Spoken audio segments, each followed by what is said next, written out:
யாருக்கோ சேவல் ஒன்று என்ன சொல்லி கூவுது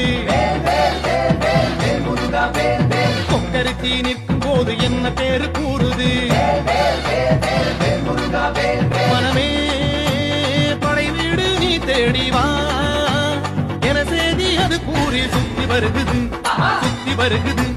முத்து வேலை சுத்தி சுத்தி முத்தி அடையுது கத்தி வருகுது தங்க வேலை சுத்தி சுத்தி தஞ்சம் அடையுது புறவஞ்சி கொடியோடு கதை பேசும்படி வேலை குன்ற குடியேறி பணிவோமையா சிறுவாணி நதியோடு கை வீசும் கதிர்வேலை மருத மலை மேலே பார்ப்போமையா பள்ளி மலையில் வனவேடன் நின்றான் கள்ளத்தனம் ஏன் நீ கேளையா சுருளிமலை சென்னிமலை வரமருள்